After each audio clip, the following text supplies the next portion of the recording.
All right, now, everybody. Quiet, listen to me. We're going to start a show. Now, some of you people have been with me before. You know it's going to be a tough grind, but we're going to have a show.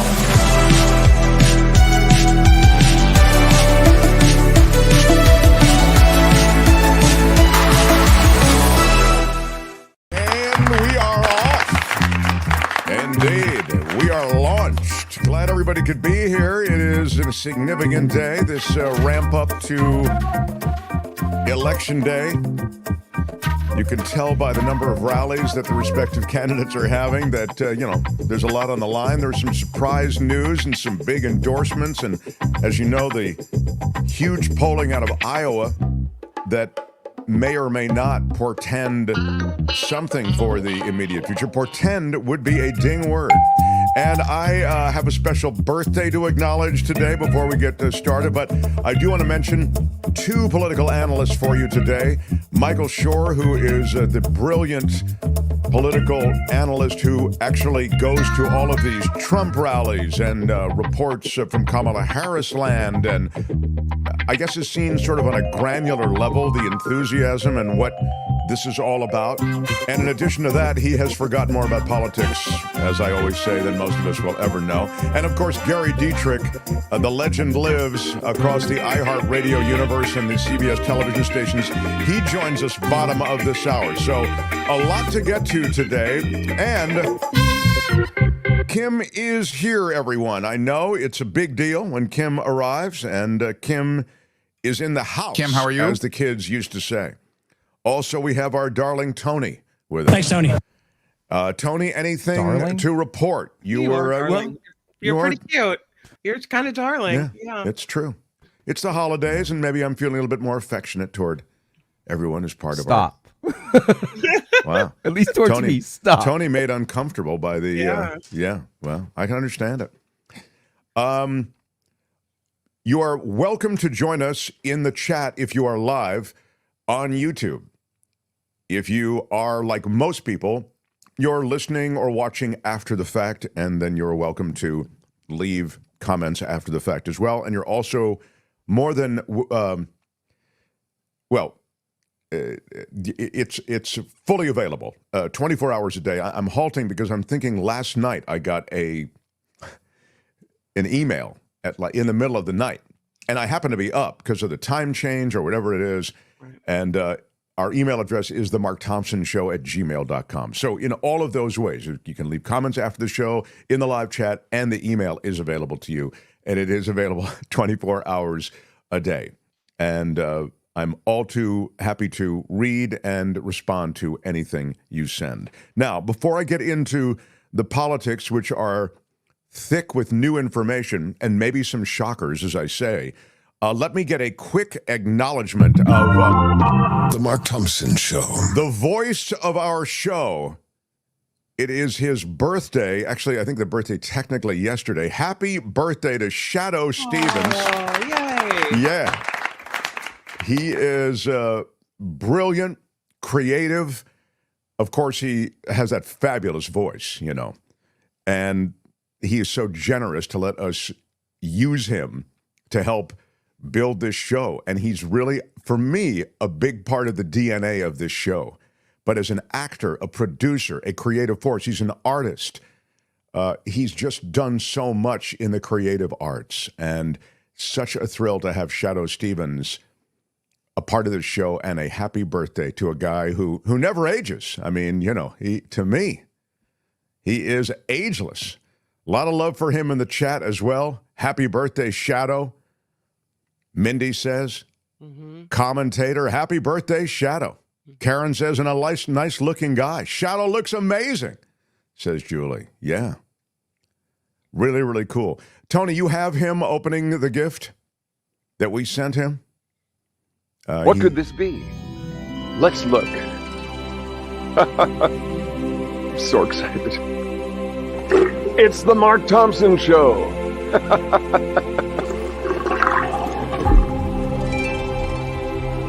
Well, I will tell you that on his birthday, it is, I'm compelled to admit that It is a great birthday gift we sent him, but we did send it to him 2 years ago. So, yeah. Did we send anything this year? No? We have not sent him anything no. this year, which I feel a little guilty about in this moment.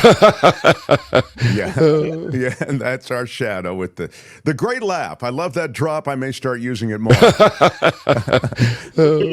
Anyway, happy birthday, Shadoe Stevens. We love you and want to hear way more of you. Yeah. The Mark Thompson Show. Well, I don't need to tell you what happened over the weekend. A lot of stuff. I'll get to the Iowa polling, which is really the big shocker. Before I get to the Iowa polling, I wanted to mention a couple of notable endorsements that rolled in after we got off the air on Friday. One of which, Tony, let's play a little Harrison Ford first. A lot of people sent me this Harrison Ford posting off of. I mean, he's my favorite president from Air Force One. Yeah, and were you in that movie? You were totally in that movie. I was totally in that movie, Air Force One. Yes, it was pertinent. Yeah. So here's Harrison Ford with a thought about this election. Look, I've been voting for 64 years. Never really wanted to talk about it very much. But when dozens of former members of the Trump administration are sounding alarms, saying, for God's sake, don't do this again, you have to pay attention. They're telling us something important. These aren't soft people. They're governors, generals, standing up against the leader of the party they spent their lives advocating for. For many of them, this will be the first time they've ever voted for someone who doesn't have an R next to their name, because they know this really matters. The truth is this: Kamala Harris will protect your right to disagree with her about policies or ideas. And then, as we have done for centuries, we'll debate them, we'll work on them together, and we'll move forward. The other guy, he demands unquestioning loyalty, says he wants revenge. I'm Harrison Ford. I've got one vote, same as anyone else, and I'm going to use it to move forward. I'm going to vote for Kamala Harris. Oh, he must have cut more than one of those, because that's not the one I saw. Oh, is that right? Uh-huh. Does he have one where he endorses Trump? No, he doesn't have that one. Oh, okay. But the other one. What is the other one then? I mean, he says the same thing. He still endorses Kamala Harris, but he talks about how, his vote isn't more than important than anyone else's, and there's not a lot of side cuts like that one had. I see. So same kind of. So just from a creative standpoint, it was just straight on. I see. Mm-hmm. Oh, interesting. Well, they just might have cut the other camera in. We'll get to Michael Shure in a second. I did want to note Trevor Starr in Hollywood. Thank you for the super chat, first of the day. A $10 super chat says, I may expand a bit on Harrison Ford's comments. Kamala Harris will protect your rights to disagree with her. Donald Trump will imprison you for it. He does seem a little harsh on the disagreement train, doesn't he? Like, if anybody's on that disagreement train, they're going to be pulling you off and giving you a hard time. He seems to be pretty firmly in that place, which is interesting. And I want to ask Michael Shure about this because it's such a consistent part of what he says on the stump. I wanted to really ask Michael about what's the political calculus you do when you're so doggedly making that part of what you say everywhere. I mean, he really visits that recriminatory nature that he has everywhere.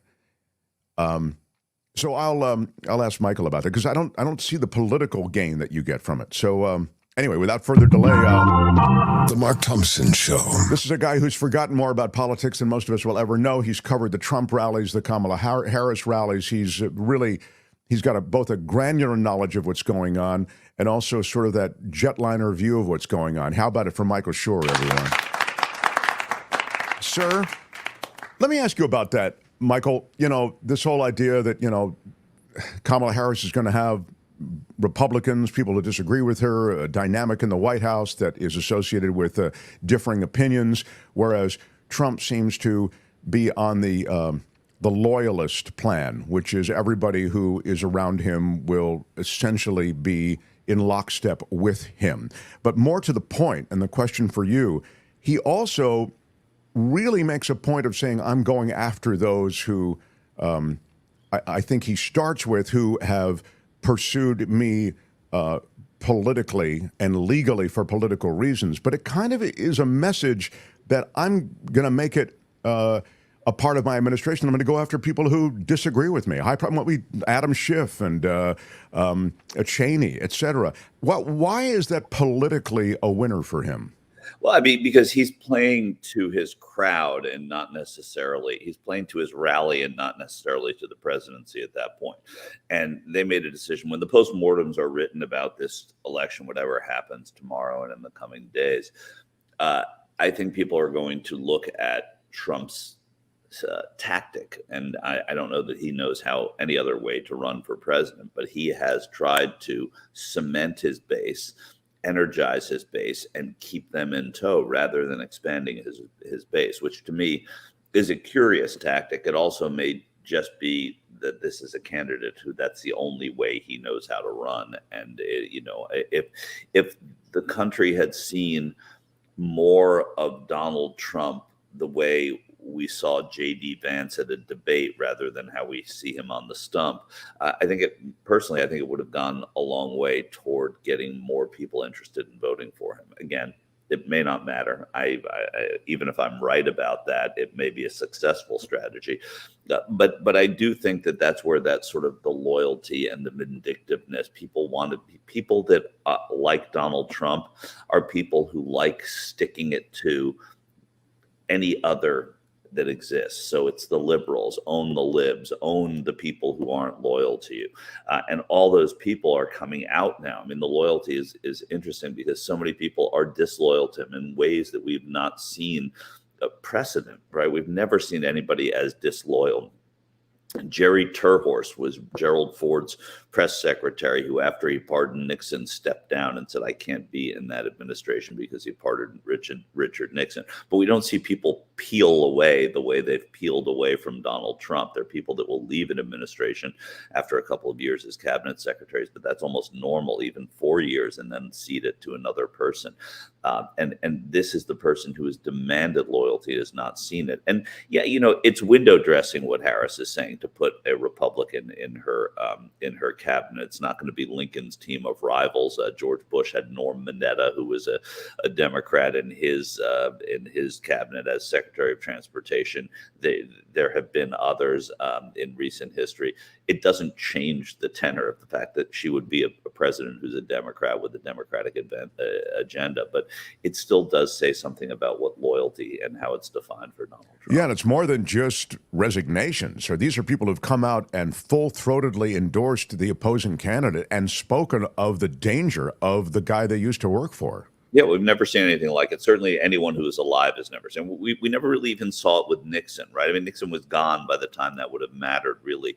But the people that were loyal to Nixon remained loyal to him to the end. They didn't become turncoats until it was time to be in a court of law. And there you saw John Dean and maybe none other who did that. People are loyal in politics, generally speaking.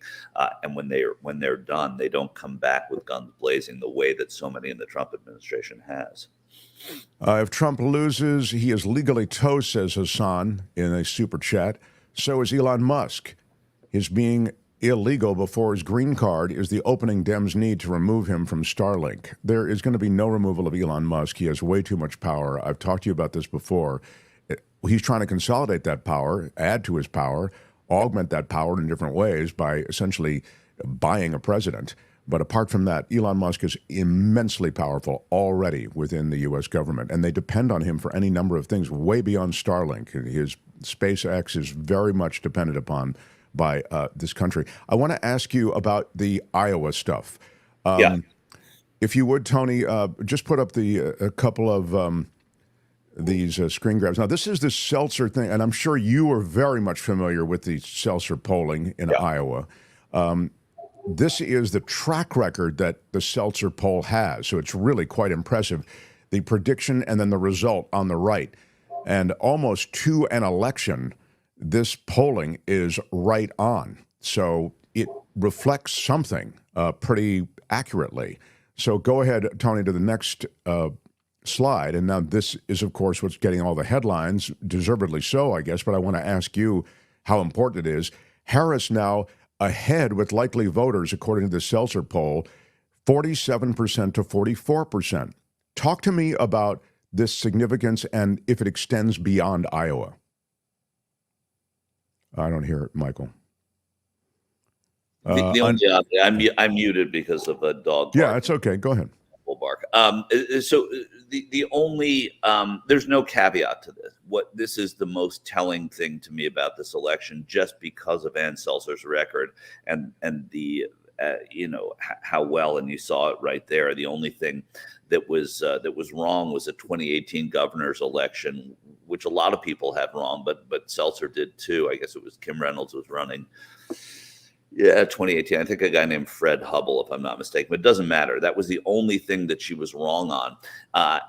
She polls that state better than anybody. So it, to me, is the most telling thing in this election, in the waning days of the election, in that it is a very white state as Iowa. It means to me that white women are going to Kamala Harris. It means to me, when you look at, if you drill down into the crosstabs of that poll, as I did, and you look at some of the other races as well, there are two congressional races that are now in play. One in the Des Moines area, that's Polk County there, which shows Marionette Miller Meeks is down by a lot there. And that's telling me that white women are really moving towards Harris at the end of this race.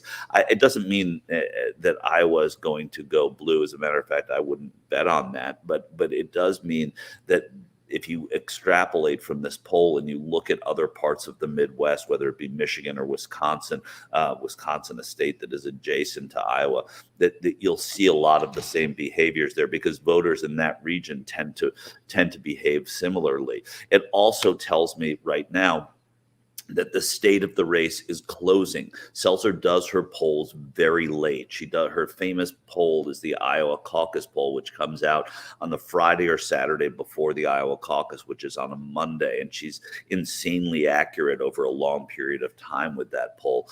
And so if this is the closing poll in Iowa, it's not exclusive to Iowa. It's happening in other places, but it's happening with a demographic that is typically Republican, typically a demographic that Trump would rely upon. So if it's happening in that demographic, and he's not getting the other reliably Democratic demographics to vote for him, then he's in a lot of trouble. He's in a lot of trouble in a lot of places. So that's why this poll, to me, says a lot. We don't know if it's an outlier, because Iowa isn't polled that much, so it is the poll. And if it's wrong, it's wrong. But she isn't wrong by much when she is wrong. And I would look at this and I would say this tells me a lot. I was sort of very, very moved by all the information in this poll. It's quite extraordinary, that one graphic we have up now, if you see how this race was completely transformed by the exit of Biden. I mean, it really is starkly evident. Now you have a candidate on the Democrat side that is leading Trump, again, in this poll, but same poll back in June, the race wasn't even close. I mean, it wasn't, but if you had polled Harris in June either, if she'd been the candidate, it probably would have been similar to the Biden numbers, and Biden would not have polled, I don't think, at 32 today.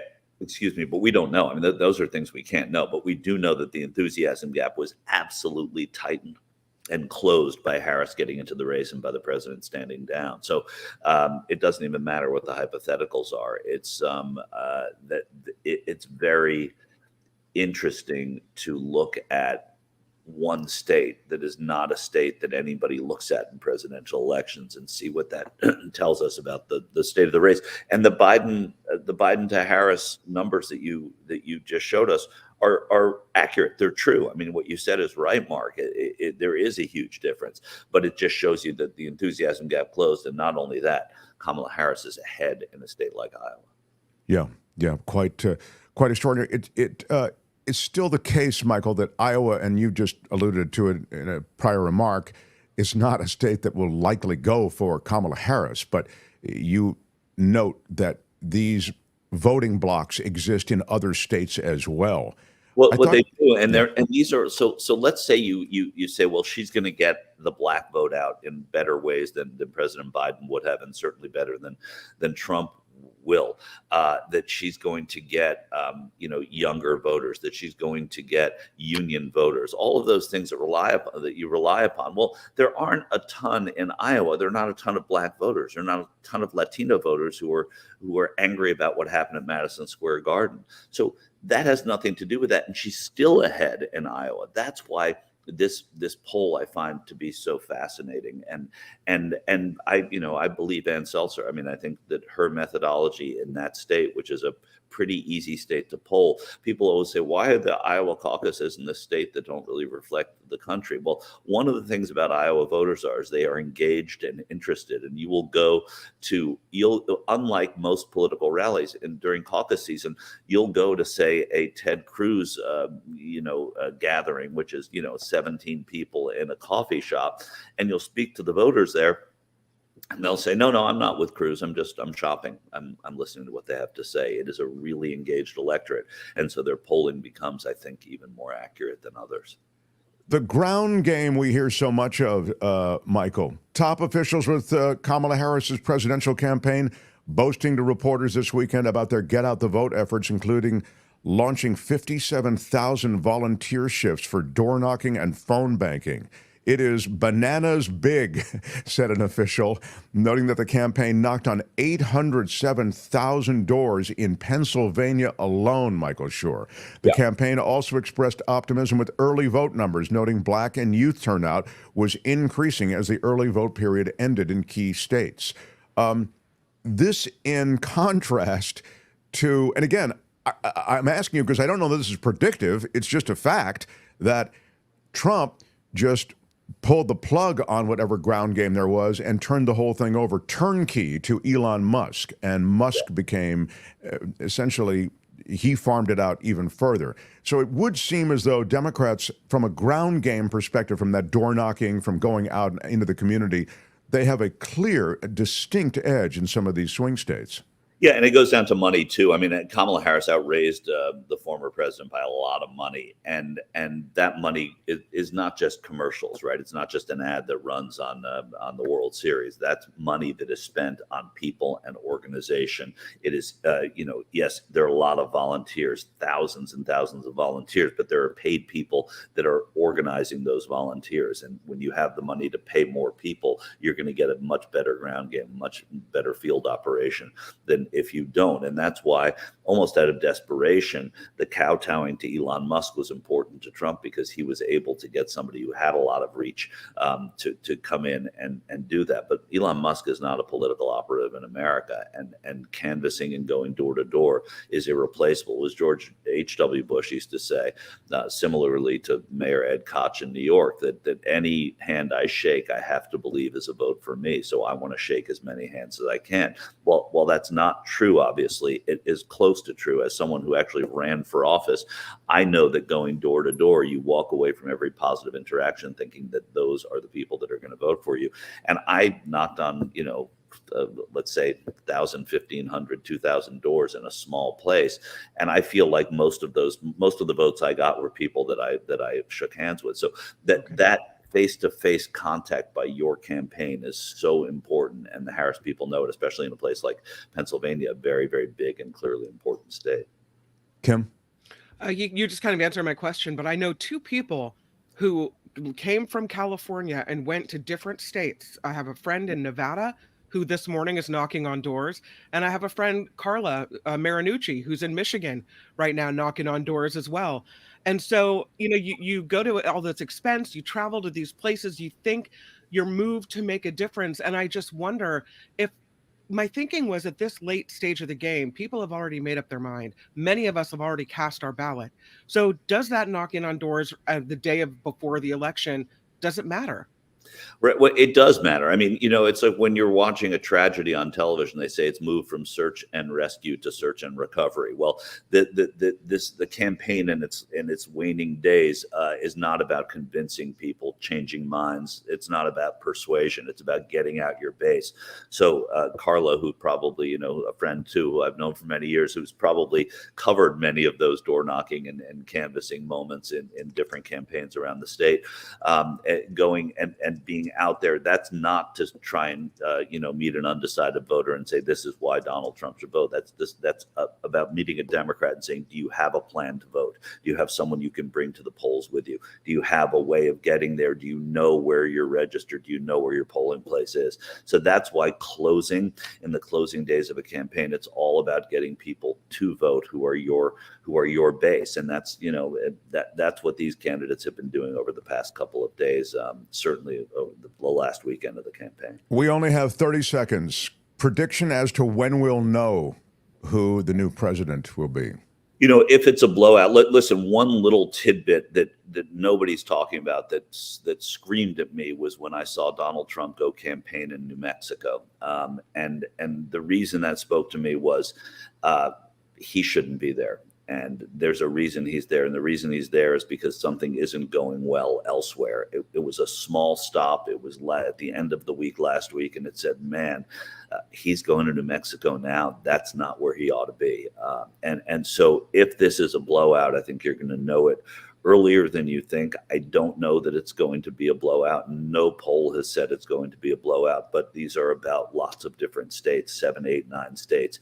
And if Iowa is showing us that it's a 3-point lead for the vice president, that anything can sort of happen. I don't think you're going to get results from big states with big mail-in ballots like Pennsylvania.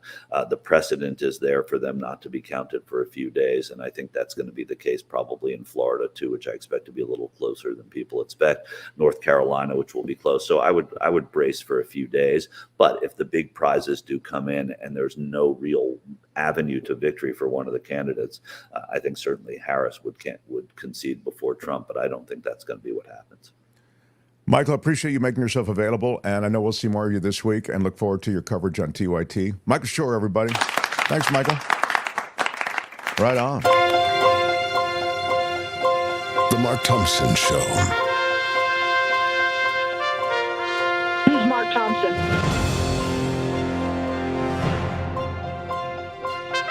Nobody likes her. I'm a better looking person than Kamala. The audience can't hear you because your mics are cut. That is a damning non-answer. Oh, girl, baby girl, don't even play.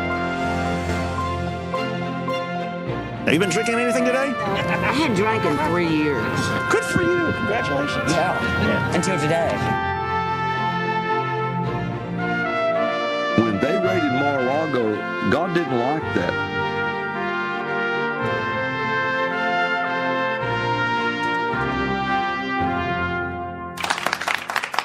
Right on. It's our election special. It'll be tomorrow night. I don't think we'll know anything, but everybody wanted it, so we're doing it.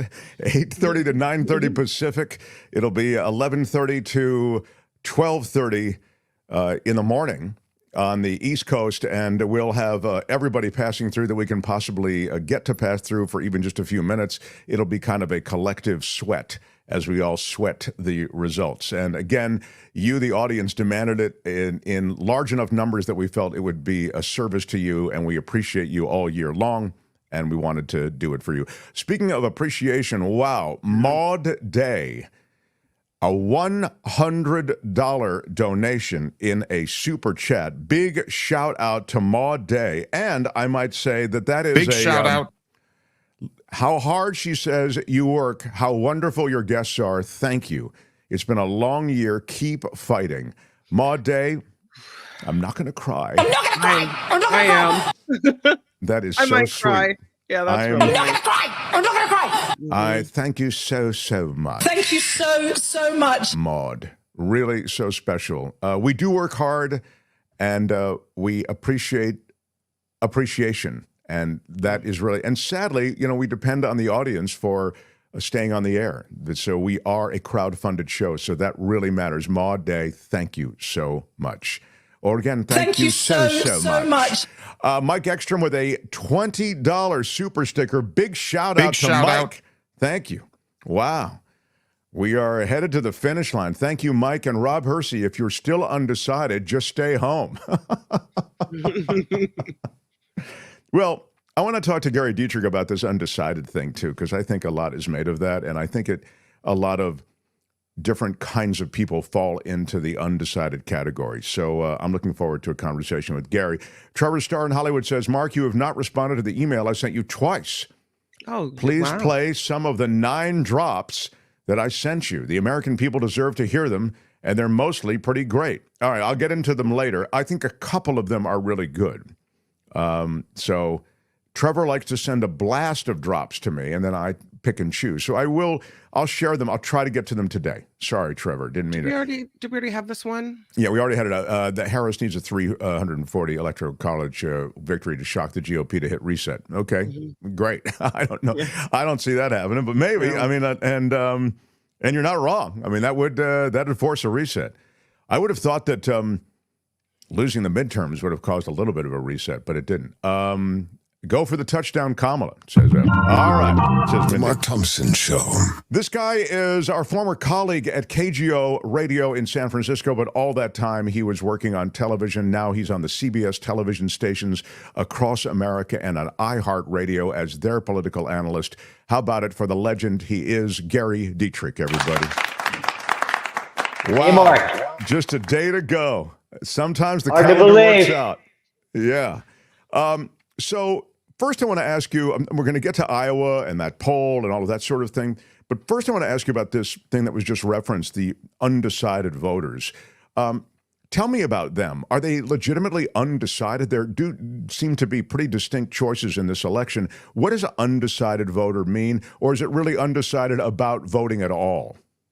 Yeah, I think that's a great question, Mark. And, you know, there's been some stuff even in the last week about that where pollsters have said, well, and they said, well, I'm undecided. They said, well, but have you kind of made up your mind? Well, yeah, I kind of have, but I just haven't told anybody. So I think probably there are less undecideds. I mean, if you look at the hard numbers that pollsters have been throwing out, around 5% to 8%, somewhere in there, people say they're undecided. But I think you've hit on something important, Mark, and that is if you're undecided, you know, the obvious question is, are you even going to bother to go to the polls, right?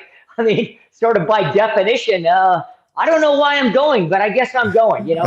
So I think that there's probably, you know, some of those folks that are just going to be, sad to say, non-voters in the end. But, you know, there are some late-breaking folks. I mean, there literally are people that will sit around on the night before the old kitchen table thing and say, okay, well, all right, well, yeah, I guess this guy or gal. I mean, that happens. The Harris moving ahead in Iowa that was released over the weekend, the latest polling there, the Seltzer poll.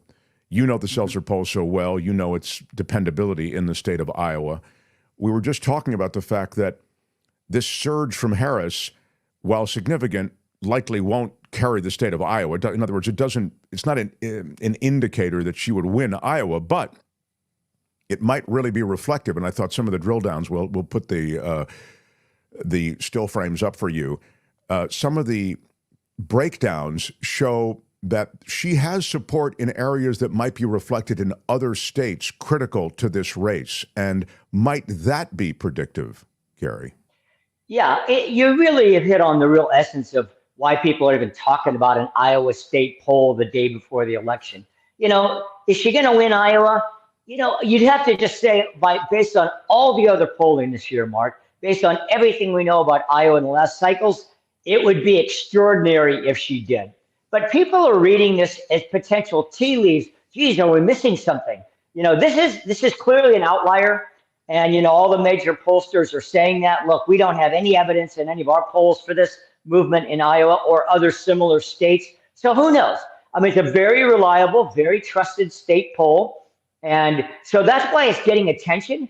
You know, if it is accurate, if somehow Harris wins Iowa, then I think you'd have a large number of national political types saying game over, because not only would it be winning Iowa, it would portend a massive surge in other similar states that would put Harris just way over the top. But I think people are taking this honestly with a grain of salt. Certainly the Republicans are, and even Democrats are kind of pumping the brakes a little bit because they want to, they want to sort of, how do we say, as we say in the business, control expectations. Sure. It occurs to me, Tony, let's play Gary a little bit. This is about 90 seconds to 2 minutes of Trump obviously concerned about this poll, but maybe you'd think, well, he's concerned about this poll because maybe he knows about other polling that shows maybe soft spots for him. And then we actually have Ann Seltzer, the couple of comments. This is lifted from CNN. Go ahead, play a little bit for Gary, if you would, please. I got a poll. I'm 10 points up in Iowa. One of my enemies just puts out a poll. I'm 3 down. Why do they announce a poll that's highly skewed toward Democrats and liberals? Why do they do that? When you read it, they interviewed far more Democrats than they did Republicans. Why did they do that? Why did they do that? And I guess there's a law that they have to say that because they would have preferred not having to say that. Well, I'm joined now by Ann Seltzer, whose firm, Seltzer and Company, conducted the poll. And back with us is David Axelrod and John King. And first of all, how surprised were you at these numbers? What do you make of them? She and speaks also, to the way they took the poll. Feel free Go ahead. Keep respond to what the former president said. Oh, thank you. Thank you for having me. We first saw the numbers on Tuesday morning. Monday night was the first night in the field. And I walked into the office and I'd seen the unweighted data, and it had Harris leading, and my assistant said, "Did you see the data?" And I said, "I'd like to see weighted data." So the weighting is how we take care of things that would make our poll unrepresentative. We align things with a known population, and we extract from a larger group the people who meet our definition of likely voters, and that is people who've already voted and people who say they will definitely vote. So when former President Trump says we interviewed more Democrats, well, that's what came out of our data. We did nothing to make that happen. I'm a big believer of keeping my dirty fingers off the data. So we did it the way we did it when he won in our final poll twice in 2 election cycles. Very same method. He said you're an enemy of his. Clearly, that's not the case. You have had polls in the past which have shown, that Hillary Clinton wasn't going to do as well in Iowa as a lot of people thought. So you have been, delivered news which has upset Democrats and upset Republicans and people all over the map in the past. Right, without favor toward one side or the other. I think that the best news I can deliver, and this is true of my non-election related clients, the best news I can deliver is my best shot at what's true. Because then you know what you're working with, and you can make adjustments as you need to. But I can't see that there's any advantage to me or my career in messing with the numbers to make it look a particular way. There's no upsides. Very good. Thank you. It's funny, Gary. This is something that I've become acutely aware of in this election cycle, and that is something to which Ann Seltzer was just referring, which is there is a kind of paid-for poll contagion, which has gone through both sides, right? Where you kind of reverse engineer it, right? You start with, well, we want our guy, or, generically our guy, our candidate, to look good in this poll. And then you reverse engineer somehow the polling. Maybe you can explain to me, or if it's even important, as to how you get there. And so you end up with that result. But what she's saying is, the thing that makes the most sense is, don't you really want to know what the story is there? Or do you just want the PR of a good poll? Well, it's not hard to reverse engineer a poll, Mark. It happens really simply if one wanted to do it. And that's by the factors that she spoke about. Remember, she used the term weighting. And that's weight as in, density, gravity, not weight like, let's wait around. The point of the matter is every pollster weights their poll. What do I mean by that? They have to determine, because you're not going to get exact numbers, say, of Republicans, Democrats, independents that reflect the electorate, right? So then you have to say, okay, well, we had a little heavier on the Democrats. And then one of the most important factors she's talked about is this notion of, well, are they a likely voter? That is a very tricky thing to determine. Some pollsters say, well, if you voted in the last 2 or 3 consecutive elections, you're a likely voter, whether you voted yet or not. And so that's where things can get really tricky, is determining likely voter, who's actually going to cast a ballot at the end of the day. And by the way, that is a very sophisticated weighting, because it's different, for example, for younger voters than it is for older voters, than it is for different demographics, male, female, race, etc. So that's where this weighting comes in. But I will tell you, in the current election cycle, the so-called internal polls, you may be referring to those. Campaigns conduct their own constantly. They spend a lot of money on that to try to drill down deeper on areas that they want to know about. But in a race this close, that everybody agrees is this close, you can imagine, Mark, it's not going to take much. You move one criteria one way or the other just a little bit, and you can affect a poll significantly in battleground states, or even in a state like Iowa. I mean, 3 points is not a lot. I didn't hear what her margin of error was there on that poll, but that's a small number. No, that's within the margin of error. You're very good to point that out. Put the screenshot up among seniors. I thought this was interesting. Seniors who tend to lean right. There's the overall number, 47 to 44. But if you look at the drill down numbers, here it is. Women, obviously Harris lead. I say obviously just because I think that generally speaking, given some of the Trump policies, women tend to now lean toward Trump. But anyway, in this Iowa poll, Harris ahead by 20. Seniors, Harris ahead by 19. Voters with a college degree, Harris ahead by 30. The seniors thing really interested me, Gary Dietrich, because I feel as though seniors, as I say, tend to get more conservative as they get older and tend to be really reliable voters. That is a voting block, I always felt that on KGO, just as an aside. As our demographic got older, I felt like, wow, well, you guys are ignoring that demographic. I don't know why you are. They're politically activated. They have money. They're a great demographic for you to advertise to. And yet, in that world of broadcasting, they go, it's 25 to 54, or whatever it is. Hey, people after 54 have robust lives and are very much participating in politics and in the economy. Anyway, back to the point. Is there a shift in this country among seniors and women sufficient to change this race? Yeah, that's a great question, Mark. And the senior question gets a little tricky. Do they get more conservative? Well, I'll tell you one thing. If you're going to touch the proverbial sacred third rail of politics, that is Social Security, they're going to be really upset about that, right? But they also, depending on the state, you have a lot of seniors who may just be traditionally more liberal, more progressive voters. They care about a variety of things. So, I think the senior demographic is one that's always talked about and fought over. But very interestingly to me, Mark, not as much in this race. There's been a lot more focus on the male-female differential, on the movement in Latino and Black voters, more GOP than they've been in the past. The sort of non-college educated white voters that seem to, and that includes union voters to a large degree, the blue collar voters moving kind of that Reagan Democrat drift. You've heard a lot more of those trends than others. Hey, can I throw out one thing for tomorrow night that nobody's going to be talking about in California, or probably most of the country, and nobody's cared about Montana forever and ever, amen. But I will tell you, if I'm going to be looking for a tipping point tomorrow night, and what is the tea leaves telling us? If the Democrats, and they're expected to lose Montana, but if it especially drifts into Ohio, where Sherrod Brown and his Senate race is now in polls evenly tied with the GOP, Bernie Moreno, who's just come up in the last couple of weeks, those two Senate races, to me, are going to say a lot. If they grab, and Montana's results probably come in fairly soon.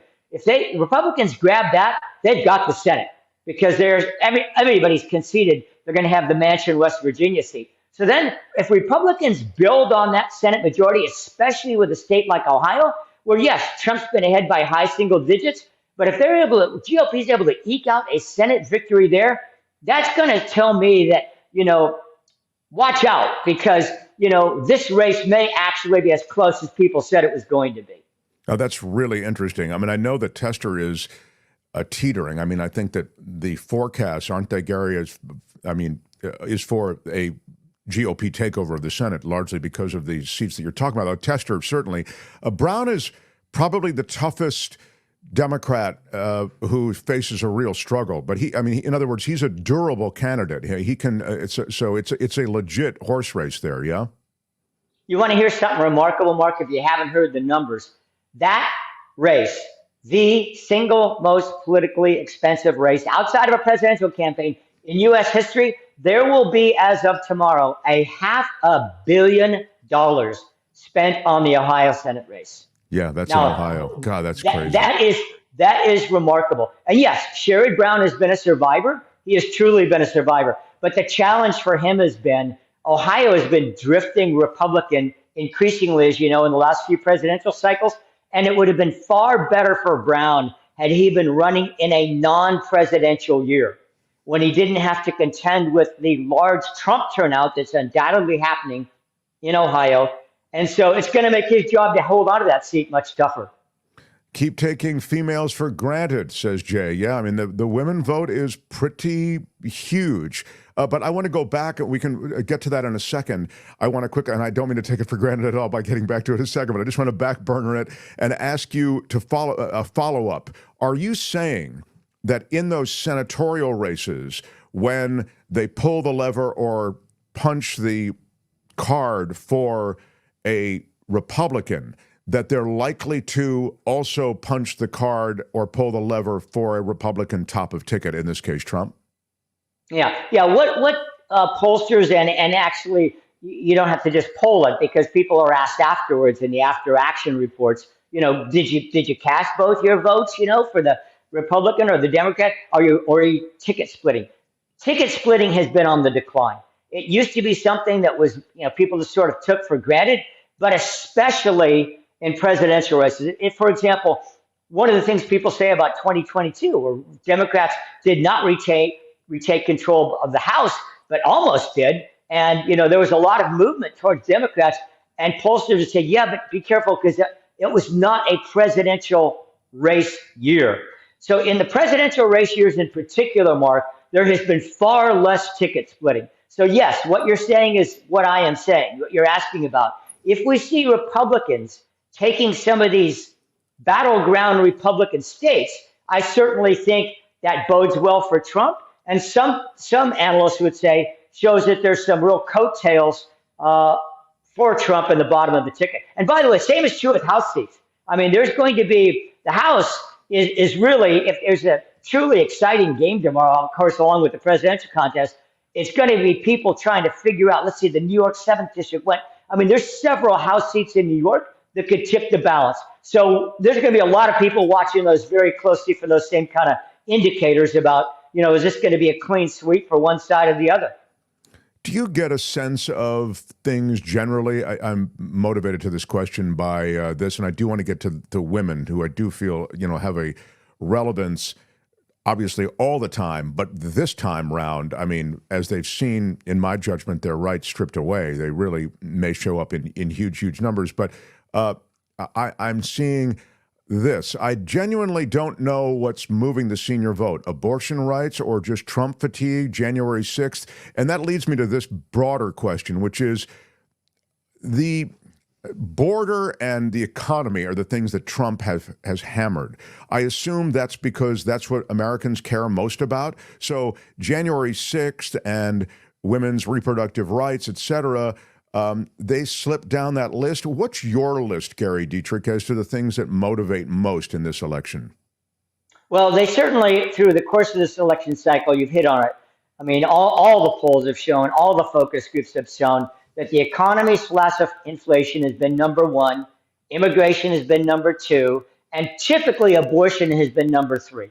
And then after that, you have kind of concerns about broader, people use the term just democracy, right? Preserving democracy. You can throw January 6th into that. You can throw voting regulations, things like that in there. And then down below that is where you're going to get things like climate change, et cetera. One of the things that, real quick on seniors, one of the reasons why you haven't heard a lot about seniors is because, the argument that, in the past was, well, the Republicans are going to, cut your Social Security and stuff like that. that has just not gained a lot of traction in this cycle for whatever reason, perhaps because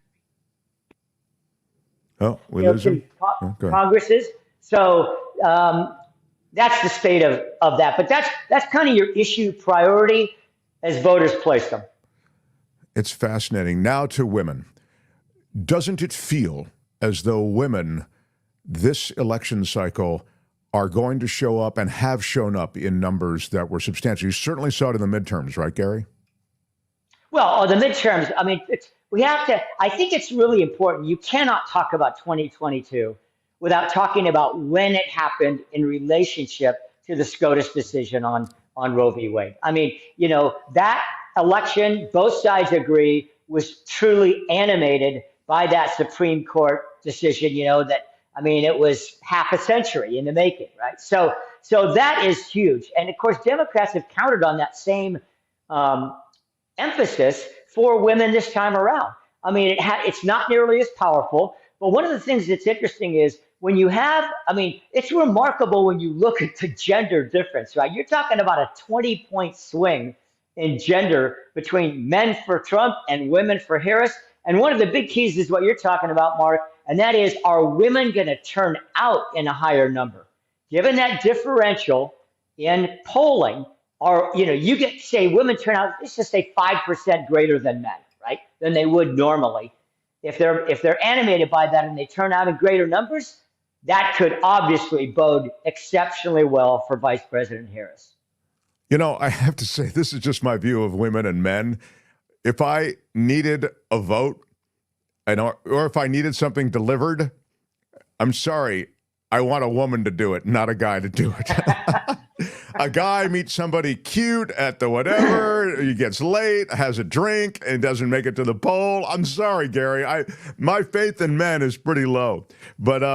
But we'll see. Obviously, as you suggested, both sexes and all of these different components to the election are animated by so many different things. So what is your mad-ass schedule on election night? I've got to think they've got you just working across, you've got iHeart Radio, you've got these CBS television stations. Your media obligations have to be substantial, I would think. Yeah, Mark, and my apologies if I'm not going to be able to jump on the mother of all election night shows, and that's the Mark Thompson Show. That's the Mark Thompson Show tomorrow night, which I really want to encourage your loyal followers to tune into. I wish I could be part of it. Here's the problem in the modern media, Mark. You understand this better than most. The problem is not only do I have radio obligations and TV obligations, but multiple platforms within CBS. So, for example, we're part of out of the state capital in Sacramento, which is where I'm based. We have a duopoly, right? We have our CBS 13 station, but we also have our KMAX 31 station. So we have newscasts on both. Plus we have our streaming cast. So we'll have an online streaming cast going that fills in between all those. And then, of course, we have a crack social media team. And they want some original bites from me, of course, that we can post on our social media and all. So that's the challenge. In the old days, you had one TV camera in front of you and one radio microphone, and it ain't quite that simple these days, Toto. You know what I mean? Hey, Mark, can I take 15 seconds to say one thing that's been important to me? And I shared this on CBS at the end of my hit, at the end of last week, and I'm going to say it a lot this week. I totally get it. The passions in this election could not be higher. The polls could not be closer. I just simply want to be one more voice saying, folks, at the end of the day, let's keep our heads, right? Let's remember we are one nation. We are all Americans. This too shall pass.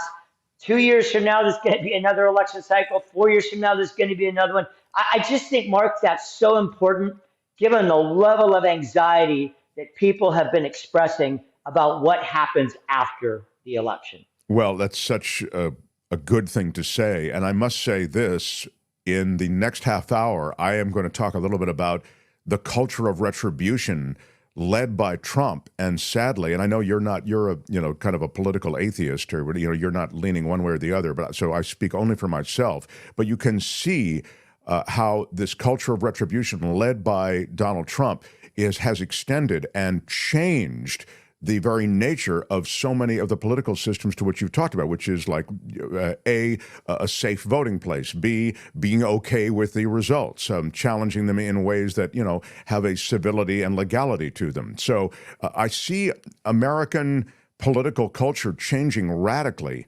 And I love that you remind us that, you know, we need to remember that we've got to continue past this. It's sad that we become so impassioned that sometimes we lose sight of that. So I appreciate those comments. Yeah. Well, last thing I'll just say about this, Mark, super quick, is, you know, you're going to hear a lot more about this in coming weeks, but new reporting out about China's hacking of people's social media, about all kinds of things. We have to remember we are not an island, okay? I mean, we as Americans need to band together for some very important policy things that are happening internationally, and I'm sure you and I will be talking about those in the weeks and months ahead. I look forward to that, and look forward to your material across the iHeart radio network and also on the CBS television stations. How about it for the great Gary Dietrich? Thanks, Gary. And I do want to mention that Gary is brought to us every week by Bill Campbell at Remax Gold. Yeah. Thank you, Bill. And if you're relocating into or from Northern California, or even considering relocating into or from Northern California, you need a highly respected real estate professional, and Bill Campbell is that person. Remax Gold. Call or text him, 530-448-7474, 530-448-7474. Bill Campbell and Remax Gold. The Mark Thompson Show. The left is trying to take away your children and turn them into non-binaries. What? You do not know what you are talking about. We are live every day. It is a 2-hour offering. We start at 11 o'clock on the West Coast. We go to 1 o'clock on the West Coast. You East Coasters, we start at 2 and we go to 4. And then everybody in between and all around the world, you do the arithmetic for your area. We feature conversation that is generally news-oriented, and our moorings are in news and obviously intensely into politics for this week and probably the next couple of weeks. Thank you for your tireless efforts, says Sausalito Steve. How about a big shout-out to Sausalito Steve? Big shout-out. Thank you for your tireless efforts, he says. The Mark Thompson Show truly makes a big difference. Much appreciated. Wow, that's really, really cool. Thank you, Steve. Sausalito, my old home. Love Sausalito, just over the Golden Gate Bridge. One of the most beautiful places on earth.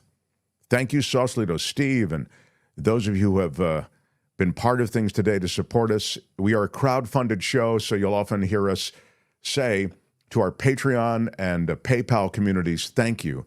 And if you want to be part of the community of support, go to themarkthompsonshow.com, and there are click-throughs to Patreon or PayPal, but there are also click-throughs to Patreon or PayPal underneath all our videos, underneath this video that you're watching, this live broadcast, or this video as you're watching it in delay. So please consider it. Please, if you like this show and you want to see it continue. I love it when they do that on public radio, you know, their pledge drive. If you like fresh air and you want to hear fresh air continue on this station, consider being a supporter. That's now I'm one of those people who has to pitch like that. But I appreciate everybody stepping up. So thank you. There is our website, themarkthompsonshow.com. There are click-throughs to Patreon and PayPal, and click-throughs to the live show, etc. But there are always click-throughs to Patreon and PayPal underneath all our videos. So, all right, here's what's happening. There's a lot going on ahead, so I want to... The Mark Thompson Show. I have Kim's news upcoming. Kim, in addition to all the ways that she supports this show, she is like a logistics person, producer person, everything. She does keep us updated on news. Debbie says, never underestimate the power of a grandma who votes to protect her granddaughter's rights. Yeah, thank you, Debbie. With a $10 super chat. And big shout out. I do want to say, speaking of Debbie, didn't we get an email from Debbie? I've received a lot of positive letters. Yeah. Yeah, and the old Mark Thompson mailbag, we did get a message. Let me read that quickly, and then you can do the news. Debbie in Idaho. Shout out to Idaho.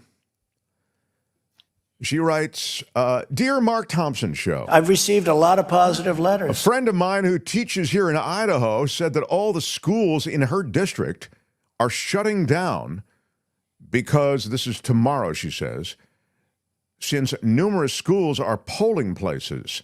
It seems much more caution is being taken this election cycle to potential disturbances at polling places and, God forbid, any violence, she says. I wonder if other schools around the country might do the same if they are also polling places. This is why our general election should be changed to a Saturday. Debbie from Idaho. Well, I couldn't agree more about the last part. I've always said it. It's a kind of voter suppression that we have elections on a work day, what is traditionally a work day. But I'd also say, I'd go a step further, and I'd say that with a changing work schedule, that is to say, it's not just Monday through Friday anymore, and people work swing shifts, people work weekends, that I'd take a meeting on making it a national holiday. I mean, that the entire nation doesn't work that day so that they can vote. Now, the counter to that might be, well, if you can increase the ways in which people can vote, mail-in, early balloting, dropping off the ballot, these are all ways that you can get around having to create a national holiday. But I take your basic point on the last part of your email, which is that, having the general election on a weekday, it just, it's as I say, its own kind of voter suppression. On the first part of what you said, it's a sad comment on where we are, that the election can't coexist with kids going to school. We have to worry about the safety of children. My polling place is a local school. And I always thought it was kind of cool for kids to see the election process happening, kind of a civics lesson in action. How sad that we have to close the school down because we're afraid that someone's going to do something bad. Yeah. And then this from Luis, who is the president of our Southern California. Well, it's a co-presidency, right, with him and Trevor, I think, in Hollywood. Luis, for a $20 super chat, says, in appreciation for your dedication and taking requests, I'll be tuning in to you and Timmy. That's Timmy, Tim Conway Jr. Then the KGO Icon show tomorrow evening. Yeah. Win or lose, my Dodgers won the title in case Donald Trump wins and bans baseball and replaces it with the WWF. Let me tell you, brother, you're going to be happy baseball's not around anymore. Once the Trump gets a hold of it, everything's going to get better.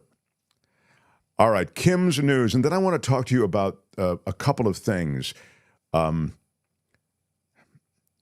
First, the thwarting of election certification and how that plan may be hatched in a lot of places that you may not think critical, but ultimately could end up being critical. Arizona is one of them.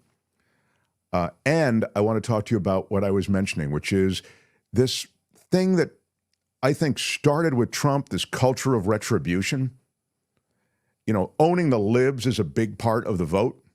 People really want to own the libs on any number of things. They're even ready to vote against their own general interests to own the libs. But this culture of retribution has extended way past some kind of general idea and into places that threaten people's lives and safety in any number of ways. And again, in places and jobs you wouldn't even consider relevant.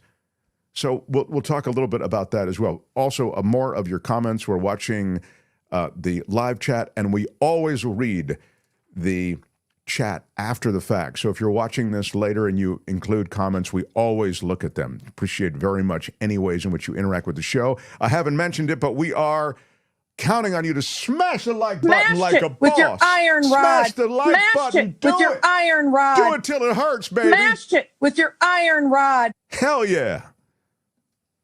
Mark Thompson Show. The Mark Thompson Show.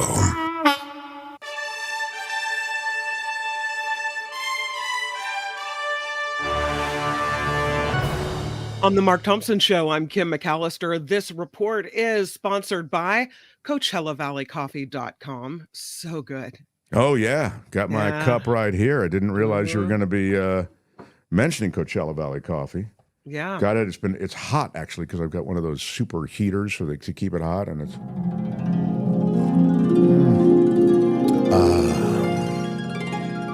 I love my Coachella Valley Coffee. This is the El Gato Espresso, all organic and from women-owned farms across the world. Absolutely delicious. They've got teas, they've got coffees. Check them out, CoachellaValleyCoffee.com. All kinds of tasting notes. Yes, the El Gato Espresso. Oh, my God. Let me have another sip quickly while you do your news. Oh.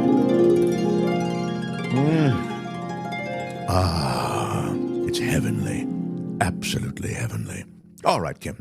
Kamala Harris and Donald Trump are focusing on key battleground states as this 2024 campaign wraps up. Trump will be holding 4 rallies in 3 states today. That's quite a lot for him, right? He's an older guy, so trying to get all that done. 4 rallies in 3 states, 2 in Pennsylvania, 1 in North Carolina, 1 in Michigan. Vice President Kamala Harris is spending the entire day in Pennsylvania with 5 rallies, culminating with an event in Philadelphia with Oprah Winfrey. Election day weather shaping up to be, there she is, look at that. Election day weather shaping up to be voter friendly across much of the nation. A few exceptions though. We've got a blizzard type condition in Montana expected in the western part of that state. Snow also expected in parts of Idaho, Washington, and Oregon. Forecasters say voters in the central United States may need to bring an umbrella with showers and thunderstorms possible from Chicago down to Houston. Imagine standing in line in that. I'll remind everybody that Montana is a critical state for Democrats to retain control of the Senate. I mean, it's teetering. It's very likely that the Senate will slip out of the hands of the Democrats and into Republican control, but Montana is a very important key race that's almost deadlocked. The Republican leads by 1 percentage point. A Trump ad that appeared during NBC's coverage of Sunday's NASCAR race is reportedly connected to Vice President Harris's surprise Saturday Night Live appearance. Network gave the Trump campaign about 2 minutes of airtime after an FCC commissioner accused Saturday Night Live of violating the equal time rule for candidates. You give candidates one candidate enough time, you got to give them the other, right? The Trump ads aired during coverage of both the NASCAR race and Sunday Night Football for a total of 2 minutes, about 30 seconds longer than the vice president's SNL appearance. I'll remind you also that if Saturday Night Live had been on cable only and not been on a broadcast network, there would have been no obligation or even argument to provide equal time. That's how the equal time provisions actually are a throwback. And because NBC still has their largely broadcast network coexisting with their digital network, the two sit there and they have to still honor the obligation for equal time. That's why they gave him that NASCAR spot. Lawyers for Elon Musk claim the $1 million awarded to voters by his political action committee is compensation for a job and not a lottery. The Philadelphia district attorney sued Musk and his America PAC since the giveaway targeted registered voters who signed a petition supporting the First and Second Amendments. In a Pennsylvania courtroom Monday, a lawyer for Musk claimed winners aren't chosen by chance, but rather selected based on their suitability to serve as a spokesperson for the America PAC. Diddy's lawyers are asking the judge for a gag order to stop potential witness statements outside of court. Sean Combs' team filed documents Sunday citing grand jury witness count Courtney Burgess in particular, who apparently has given multiple interviews. The music producer's team said these claims are false and defamatory. Diddy is behind bars in New York City awaiting trial on federal sex trafficking and racketeering charges as well. You may have mentioned this already, Mark, but Grammy Award-winning record producer Quincy Jones is being remembered for the huge impact he had on the entertainment industry and beyond. During a career spanning more than 60 years, he worked with stars ranging from Frank Sinatra to Michael Jackson. The legendary music producer died last night at his home in Bel Air, California, at the age of 91. What a career. He produced the Thriller album. I mean, he saw We Are the World come to life. He oversaw that entire recording, he and Michael Jackson. Amazing. The soundtrack to the British film The Italian Job with Michael Caine years ago in the 60s. I mean, if you look at the body of work of Quincy Jones, it will blow you out. I mean, maybe a lot of you already know it, but I watched a documentary about Quincy Jones. This is probably a year ago, and it just astounded me. Like, I knew a bunch of stuff he was involved in, but I really had no idea of the breadth of work that this guy was capable of producing and did produce. It was really impressive. He is, he worked for 75 years, okay? That was his career, 75 years long. And he was named one of the most influential jazz musicians of the 20th century by Time magazine. That's just one genre in which you may not associate his work, jazz music, you know. Look at that armful of Grammys. Yeah, wow. Exactly, right. Anyway, very significant force in the entertainment and recording industry, and a sad loss. California's fire danger is threatening to leave 15,000 people in the dark this week, and the power outages could start on Election Day, just as the polls close. PG&E warning customers in 17 counties last night that they may be affected tomorrow through Thursday from the Central Valley to the northern part of the state. The shutoffs meant to avoid utility equipment sparking a wildfire in high winds, and more details are expected on that later today. Nearly 7 million California voters making their voices heard before tomorrow's election. At least 30% of ballots issued have been returned so far, and that'll rise once the weekend tally is added in. The Secretary of State says they have made it easy and convenient to vote, even inviting people to observe the ballot counting process at their local registrar's office. The hope is to increase turnout by making it all more transparent. More support coming to 3 California communities recovering from fires. Governor Gavin Newsom declared states of emergency in each. For the city of Oceanside, repairs are underway 7 months after flames destroyed part of the iconic pier there. In July, a 15,000-acre wildfire triggered evacuations in Siskiyou County and in Sierra County. It took nearly 3 weeks to contain a wildfire in September that scorched the Tahoe National Forest. In Los Angeles, Nathan Hochman is still favored to unseat George Gascon as Los Angeles County District Attorney. That according to polling results released by the LA Times on Sunday. The poll done by the UC Berkeley Institute of Governmental Studies, co-sponsored by the LA Times. Gascon trailing Hochman by 25 points. Still, though, a slight improvement over last time for him. The same poll showed he was facing a 30-point deficit October 8th. Yikes. A 6-story high mural of the late Dodgers pitcher Fernando Valenzuela is now on display in Boyle Heights. The mural, unveiled on Sunday, is near the First Street on-ramp to Highway 101. It was painted by artist Robert Vargas and commissioned by Los Angeles City Councilman Kevin De Leon, who represents Boyle Heights.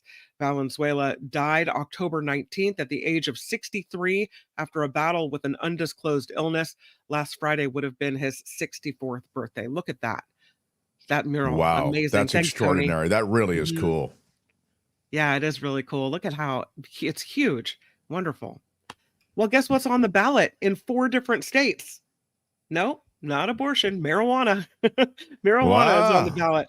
In Florida, where medical marijuana is already legal, voters will get to decide whether it should be recreational too. Hell yeah. Where are my weed smokers at? Come on. It's a similar question on the ballot in North and South Dakota. In Nebraska, the question is whether to make medical marijuana legal. So is that the map where it's already legal? All the dark green is where we can... Yeah, that dark green's where you can enjoy yourself. Yeah, well, that's just like your opinion, man. Yeah. Looks like the nation's turning green. Yeah, it's a Lebowski nation. I guess so. Yeah. Beware of bears, lastly. That is the message for some Californians as Lake Tahoe's black bear population gets ready for hibernation. Officials say this is when the animals eat up to 40,000 calories a day, meaning they'll likely be snooping through neighborhoods looking for food. Secure your trash bins and secure your kitchen door, right? The best way to avoid a close encounter, put trash in garbage cans, carts, or bear boxes, remove bird feeders, store your pet food inside, and keep those outdoor grills clean as well so they're not attracted to the area around your home. Yeah. This report is sponsored by Coachella Valley Coffee. No, it is the best coffee Mark has ever tried. It is. It is the best iced tea that I've ever had in my life. Love that. All organic, as you see on the screen, from women-owned farms. They have a huge dedication to making sure that where they buy their coffee, the farms are owned by women. They say the work done by these women in their communities is absolutely wonderful, and so they have a commitment to that. And the coffee and tea, all hand fresh and all hand roasted for the coffee, right? Yeah. Well, the other thing, just on the first thing you were saying, is that he said, look, we gave money to the businesses and farms run by men, but it just that they spent the money on other stuff. We never saw any. I mean, it was like they couldn't get the thing going. It was just women. When we gave them the money, they said, remember, you heard Cliff talk about it. He said, yeah, they actually built a thriving business and they supply these beans, and it's a win-win. So that's why, I mean, yet another reason. It's not just that they wanted to support women, but that women actually build these terrific farms and great product. And so you can enjoy it there at CoachellaValleyCoffee.com. Hand roasted. It's a boutique roastery, so you're getting the very best. These are fresh beans. You'll see discounted beans on the internet, cheaper beans, of course. They've been around for months. I mean, and they're just trying to move it. That's why they discount it that way.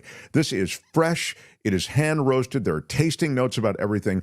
I literally drank this coffee for years before they ever came on the show. And I'm just so excited and proud that they're on the show. Check them out, but use our discount code, because the stuff, there's Cliff right there. Yeah, I mean, he's the best, and they produce the best products. So use our discount code, CoachellaValleyCoffee.com. Go on there, knock around teas, coffees, loose leaf, bag teas, whatever. And they have the cold brew, which Courtney loves. Absolutely loves the cold brew. She has it every morning. CoachellaValleyCoffee.com. And again, our discount code is MarkT. Use that discount code for 10% off of everything. You can fill your cart and then 10% off with MarkT at checkout. And I'm telling you, you will feel like I do, which is that this is the best coffee you've ever tasted. There's that cold brew. Tony's showing it to you now. Yeah, I'm drinking the El Gato, but I like it really fuerte. I like it dark, strong. Anyway, good stuff. I'm Kim McAllister. This is The Mark Thompson Show. They had to close down an entire radio station to silence him. And now, he's here. Ladies and gentlemen, Mark Thompson.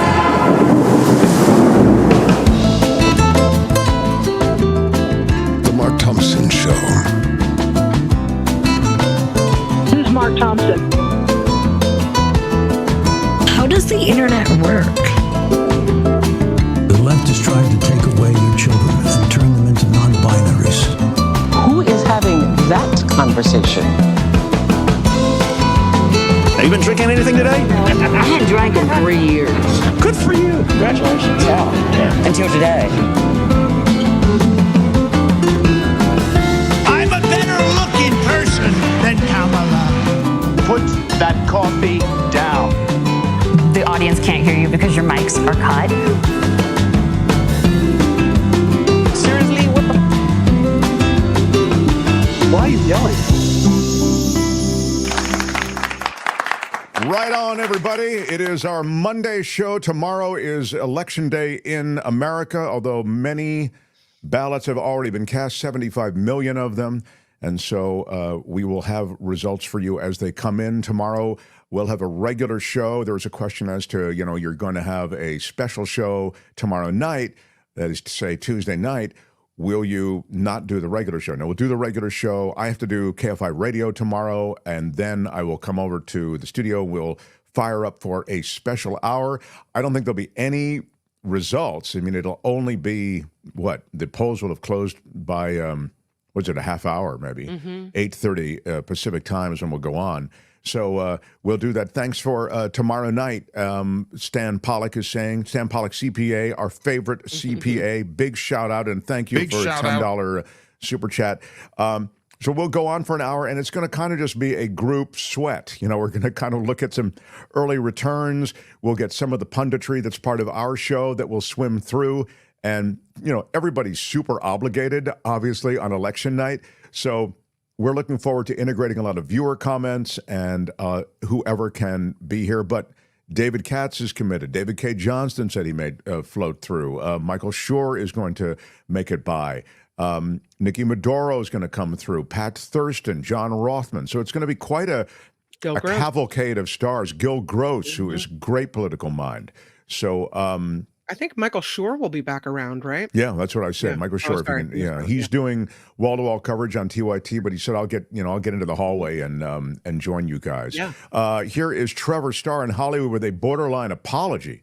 And of course, I like an apology whenever I can get it. So, would you like to apologize for what you've done? Trevor Starr says, Mark, I'm sorry for my earlier hostility. Tomorrow, in time for the election night special, I'm going to send you a collection of drops that are particularly fitting for when Trump loses. Wow. Trevor feeling quite confident that Trump is going to lose. I don't quite have that confidence. I've never seen anything like it. I haven't either. I mean, it's... well, you're supposed to manifest that which you would like to see in the world, right? Oh, I didn't know that. That's that's really cool.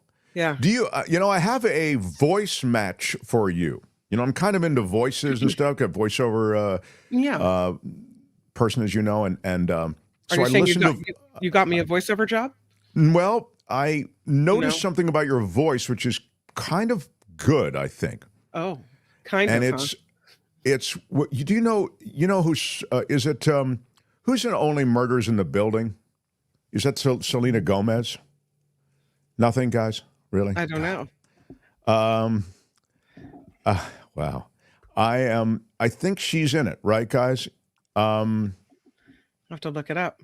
Yeah, Selena Gomez is in Only Murders in the Building. Thank you. Okay. So that's with Steve Martin and Martin Short. Are you familiar with Steve Martin and Martin Short, Kim? I am. Okay. Are you saying I sound like Martin Short? That's exactly what I'm saying. I'm saying that you sound like Selena Gomez a little bit. Okay. Oh. And I think you could read on some spots that they can't afford Selena Gomez. They could afford me. Yeah. Yeah. I think so. It's just a thought. I think you throw it out to your agent. Let's make it happen. Wow. Yeah. I miss Pat. Here we go. I miss Pat, says Phineas. Replace Mark with Pat. Oh, no. Absolutely. Good day, sir. Please replace me so I can go on vacation for the rest of my life. Trump will contest the election, says Mo Direct. Throwing the peripheral monkey wrench. I don't think you mean peripheral. I think you mean, what does he mean, Kim? I don't know what he means. Proverbial is what he means. Thank you very much. A monkey wrench and throwing all the sand you can into the gears of democracy. Well, I have no doubt that that's the plan, Mo. You're absolutely, Is this like a tiny little of a corner of a feeling in my soul that this is the calm before the storm? Oh, and what does that mean? That this is our last day of, tomorrow the elections happen. Tomorrow night we may know or we may not know, but there, with all the talk of there's going to be some type of violence, that someone's going to come out and that Trump will declare that he won before he really won, and that there's going to be all kinds of trouble. And what if he does win? Then what's going to happen? I guess we've had horrible presidents in the country before, and we just keep going on and, as usual. But part of me feels like that this is the last day of normalcy we get. And I hate to say it, but I guess it's anxiety. Yeah, I think that's what that is. I mean, I don't know. I get it and I understand it and I share some of it, but I honestly don't think that is rooted in, I think you'll get the stochastic sort of one-off violence sort of thing happen, which I don't mean to minimize that at all. That can be really disruptive and awful. Right. But I don't, this is the last day of normalcy before I don't buy that necessarily. I certainly, I don't buy it because I have my own bias, which is a normalcy bias. I just feel like generally everything's going to be all right. The loudest, angriest people are the Trumpies and MAGA, but that doesn't mean that those are the people who rule the day. Okay, yeah. So I just would keep that. And look, I share I didn't sleep at all last night, but I did I hadn't intended to do this story now, but I will kind of do this story there. The presidential election, 11 hours, 31 minutes, and 40 seconds away. Wow. Thank you, Tony, for that. I did want to say that I wasn't planning on doing this story now, but I'm going to do it now because I think there is a culture of retribution that is sweeping through America. And the LA Times had a good piece on it. They talk about the way in which people are cast in certain ways such that there is retribution almost built into what they do. A video went on social media portraying this this guy who was a Texas teacher as a groomer of kids, and accused him of having sexually explicit books in his classroom. He became a target, and he now has been enduring all of these basically harassment to the point that, he doesn't want to be a teacher anymore. The backlash has been so intense. He says, I don't know who these people are or what they're capable of. This ugliness and sense of intimidation is a Trump-era thing. There's a real danger of it accelerating. Librarians are harassed. Teachers are vilified. Election workers are threatened. Immigrants are demonized, and armed groups march outside state capitals. Even meteorologists are targeted in conspiracy theories. This is just the insanity that Trump has wrought. And you can say, Mark, you have Trump derangement syndrome. I would say to you, none of this was happening before Trump began throwing these bizarre rhetorical fireballs, and then including the Qsters and the conspiracy theorists in his camp. And so they had this high-profile spokesperson, if you will, to sort of change the face of American politics. And he's so bullying and so intimidating that he's able to cow an entire party, the GOP. One election worker said, I can't go to the grocery store without being seen as a pariah. Another had to take their name off the mailbox at their family farm in Wisconsin because they feared threats from people coming from out of town. They've had that farm for 5 generations, apparently. A worker in Arizona had her dogs poisoned. Trump's increasingly dark vision of America, as evidenced by his recent hate-inflected rally at Madison Square Garden, is less of unity and promise than of suspicion and grievance directed at those who cross him and his white working-class base.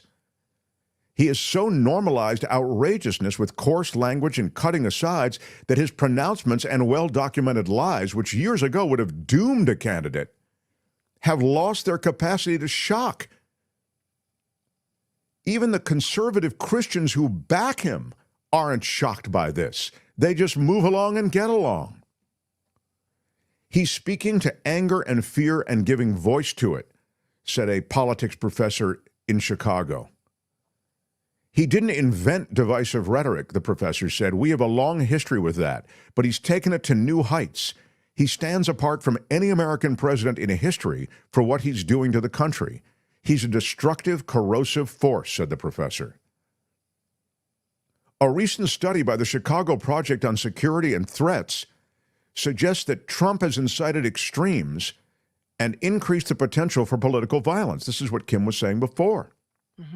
6% of Americans, the equivalent of 15 million adults, believe that force is justified to return Trump to the White House.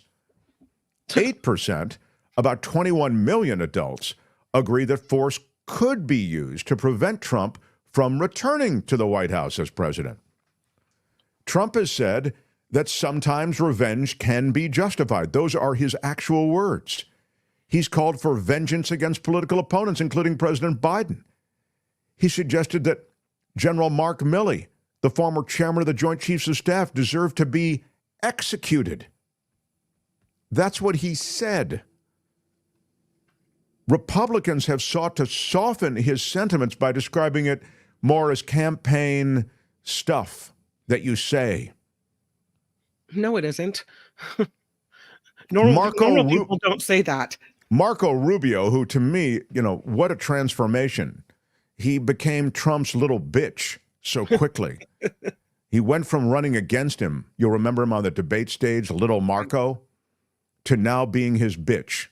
He can't wait to go, Mr. President, look what the Democrats are saying. Look at what the Democrats are saying. In July, he told CNN that Donald Trump, this is a quote, has been the one that's been very clear that his vengeance is going to be by winning and making America great again, not going after his political opponents. So, I mean, that's just completely sane washing, to use the phrase that has now become popular, sane washing all of his comments. No, Marco Rubio, he said he's going after his political opponents. He said that specific thing. You can say, no, Donald Trump has been very clear his vengeance is going to be by winning at the polling place. No, that's not what he said. John Kelly described him as a fascist. He sometimes sounds like a newsreel from 1930s Germany, calling his enemies vermin, sick people, claims immigrants are poisoning the blood of the country. He invokes gangster Al Capone, speaks fondly of authoritarians, including Russian President Vladimir Putin, Saudi Crown Prince Mohammed bin Salman. MBS. Trump called him a friend of mine. The CIA concluded that while Trump was in office, Salman ordered the murder of opposition journalist Jamal Khashoggi. It's just amazing, not just for the Trump rhetoric, but for the contagion that is that violence and retribution. And that's why I mention it. Moved by his messaging, his followers and other hard-right conservatives have railed against COVID-19 restrictions. They threatened teachers, librarians. There was a plot to kidnap the Democratic Michigan governor, Gretchen Whitmer. That was awful. Some of these crimes involved January 6th and the assault on the Capitol. Mm-hmm. And they've said openly in court they were motivated by Trump. The Louisiana school librarian, Amanda Jones, she was harassed and threatened by right-wing elements after she spoke out against censorship. She said she fears the vindictive atmosphere that Trump has created. It's, as I say, a contagion. It starts with him, but now it's become woven into the political rhetoric and the political culture, and it's scary. So my husband tries to talk me down, and here he is again saying this. 7 states seceded within weeks of Abraham Lincoln being elected to the presidency. I just don't think we're going to top that this time around. That it's been worse in the past. That this nation has, overcome worse, and so we'll get through it this time. Yeah, I would say that if you have to default to the Civil War, things are bad. Yeah. And the fact that there was a secession and Americans were killing each other by the hundreds of thousands, I'd say you're in bad shape. It's a little like, I'm a quasi-gambler poker player, right. But this is true of anyone, but you'll always hear it in after somebody just gets decimated and they'll tell you, I've lost this, I've lost that, I've like, I just can't win, everything's so bad. You go, well, look, you've got your health, you're feeling good, and it's time to, I always feel like and I know we all do it on any number of things, like I lost this job, I wanted this job, I didn't get it, and you go, well, look, you've got your health, you've got your family. I feel as though if you have to default to you've got your health, you've got your family, things are not going well, okay? Because I get it. I understand it could be worse. And so I would say to your husband, if you have to default to the Civil War, during which time so many Americans died at the hands of other Americans and states seceded, I think that, we're in trouble. Truth, but we're still here. America is still here after all of that, which means that this blip in the road will still be here after that as well. And I think sometimes you have to look for those silver linings. Otherwise, you just get too, disappointed and disillusioned. Underdog writes, I'm concerned about the states not certifying election results. Then Mike Johnson and Trump will reveal their little secret December 11th. Yeah, that's, of course, the plan to move it to the House. Yeah. I agree. So let me just speak to that, because the Trump allies could easily thwart election certification, and it can happen in places that are rural and far-flung, and you don't really focus on them. And as a result, it becomes something that becomes significant, yet isn't on the radar as significant ahead of time. By the way, I will do a chunk of Trump, and I will do Law and Disorder today, and I vow it, and I've got still 20 minutes left in the live broadcast, and I will get it in. But let me speak to this, if I can, quickly, Tony. That's really a note for Tony. There's here's a great example, a border town called Bisbee, Arizona. Bisbee, Arizona, as the county prosecutor in this Old West mining community along the border with Mexico. This guy was accustomed to squaring off against drug smugglers, murderers, and others on the wrong side of the law. This is a piece in the Washington Post. The most challenging part of his job over the last 2 years was trying to get his Republican colleagues who lead Cochise County to obey the law and to certify election results. Again, these are rural places in Arizona. You don't think in terms of them being relevant or affecting an election, but listen. After the 2022 midterm election, 2 county leaders on a 3-member board refused to accept the outcome in a timely manner, citing concerns about voting equipment that were rooted in false theories and real problems in the Phoenix area, 200 miles north. One of the leaders eventually relented after a judge intervened and joined the Democratic member to sign off on those results. But the standoff pushed the state past its certification deadline. It triggered a legal battle and criminal prosecutions, and it set off fears that local leaders around the nation are going to try the same strategy after the coming presidential election, should former President Donald Trump again lose. Now, there's been ridicule and threats to the guy who was trying to get them to agree and certify the election. This is a deeply conservative county. Republicans easily win most of the races. And at one point, this guy who was facing these threats, the guy who was just trying to get the certification so they could move on, he began carrying a loaded AR-15 in his Cadillac coupe as he traveled through the desolate desert. Not out of fear that a Mexican cartel is going to get him, but that political payback is going to get him. He testified before a state grand jury that indicted 2 of these county leaders. They remain in their positions, though. So as the nation prepares for another competitive presidential election that could be decided by swing states like Arizona, this same guy is steeling himself for potential threats to the certification process in this same county and copycats elsewhere in America. Now, there's safeguards in place. Usually the courts, they're the ones who forced that Cochise County to certify the results in 2022. So maybe you get to the finish line, but the idea is that attempts to delay or block certification could create chaos, fuel misinformation, and deepen mistrust in the validity of the outcome. After votes are cast and counted, the results are certified by layers of officials. This is the point, starting with the ones at the county level. For presidential results, the process ends with Congress on January 6th. There are firm deadlines, and certification is not intended to be used as a way to challenge election results or procedure. Withholding certification is tantamount to thwarting the will of the voters, say election experts. But the exercise has now been exploited since 2020. By more than 30 officials, this plan went into action in Pennsylvania, Georgia, and Michigan. Nevada as well. This is always an effort to undermine Republican losses or the validity of the election in which Republicans lost. Election officials have rushed to try to add more guardrails to protect the process. The Secretary of State in Arizona, this Adrian Fontes, pushed for the power to move forward with certifying the state's election results without including the votes of counties that missed deadlines. That's an approach that's been implemented in Michigan, for example. But the new rule didn't survive a legal fight, and now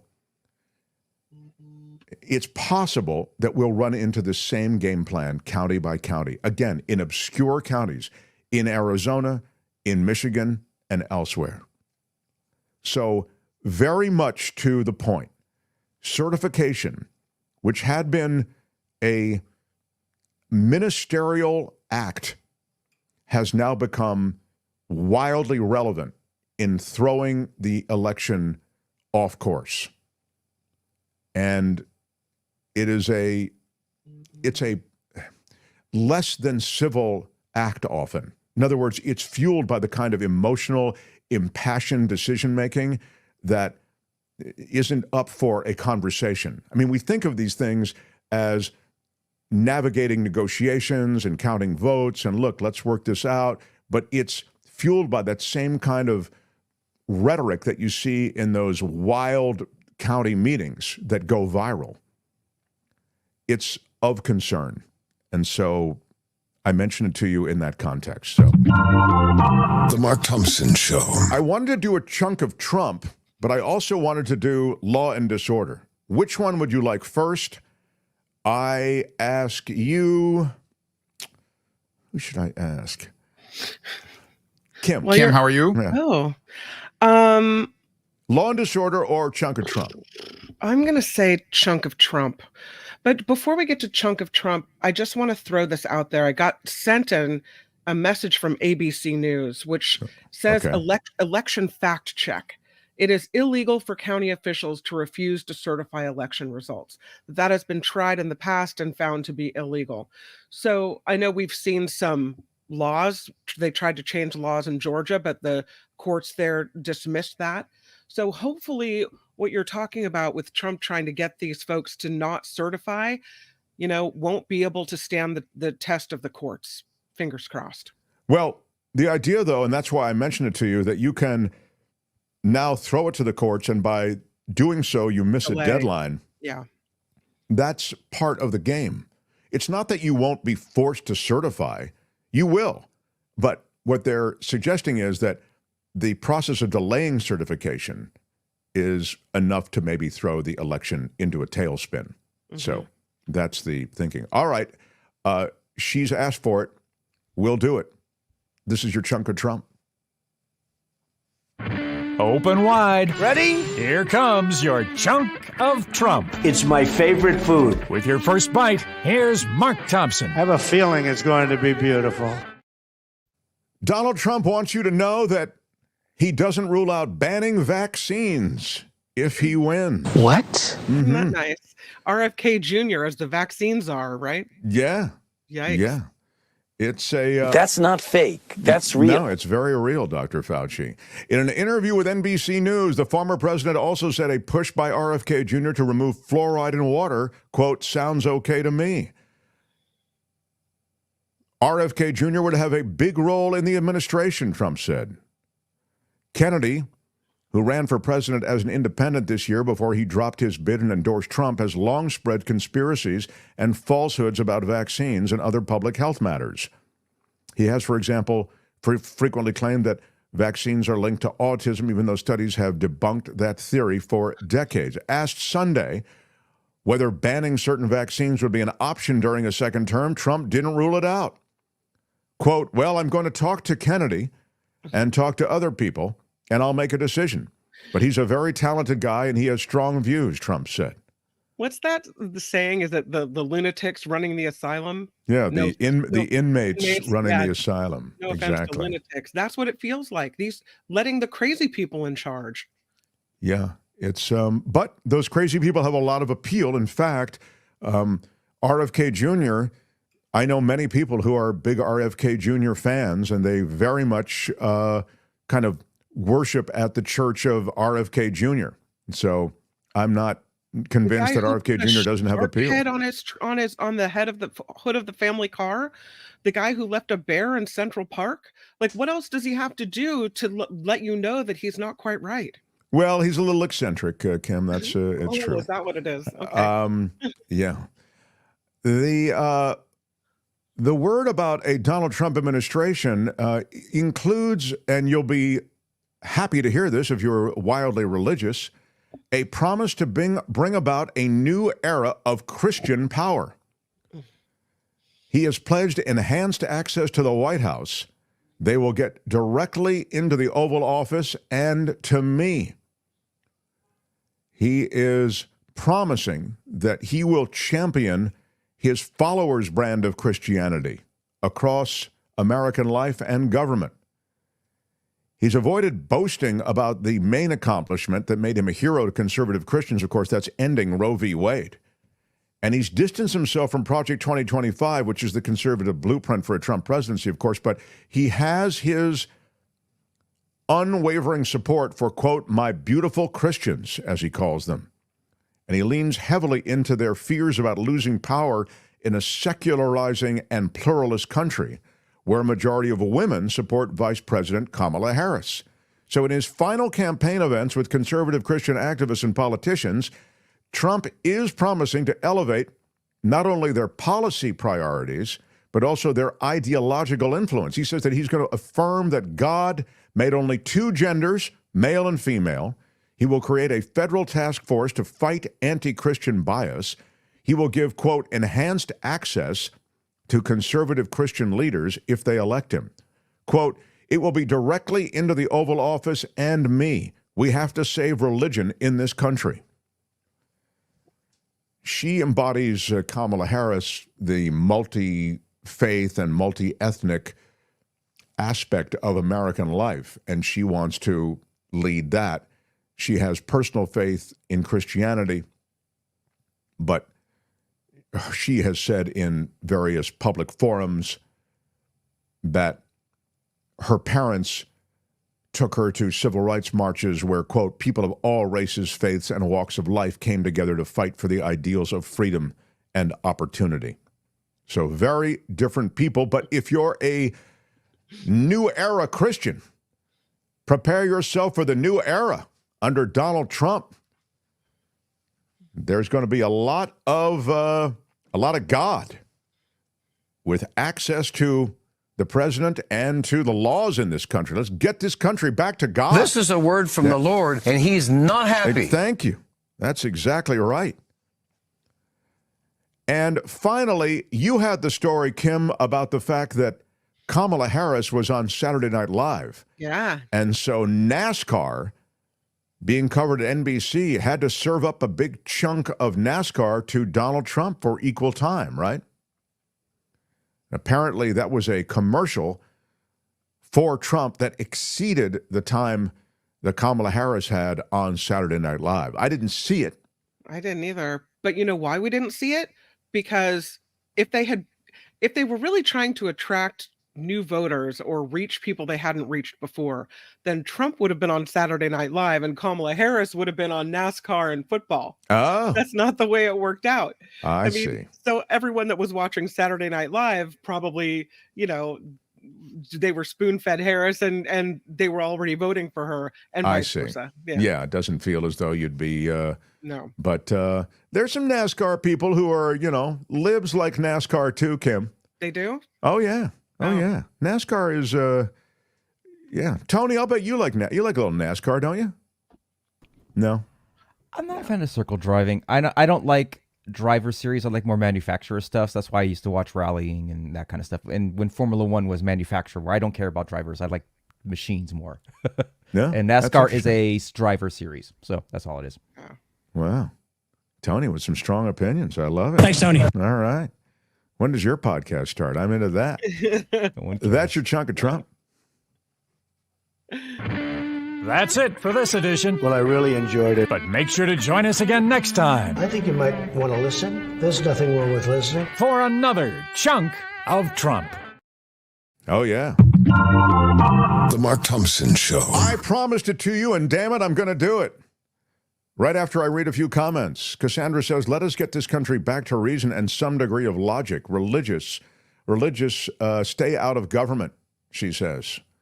Well, that was supposed to be the idea, a separation of church and state. But increasingly, secularism is losing out to fundamentalism. And there's this strong push to put the Ten Commandments up everywhere, references to God everywhere. I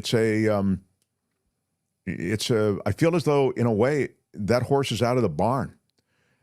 And I just don't think, I think you can limit it, but it's sad that we are so, that we're drifting this way. And look, in no small measure, this isn't related to some sort of philosophical underpinning or spiritual underpinning that Donald Trump has, you know that, or even that the right has.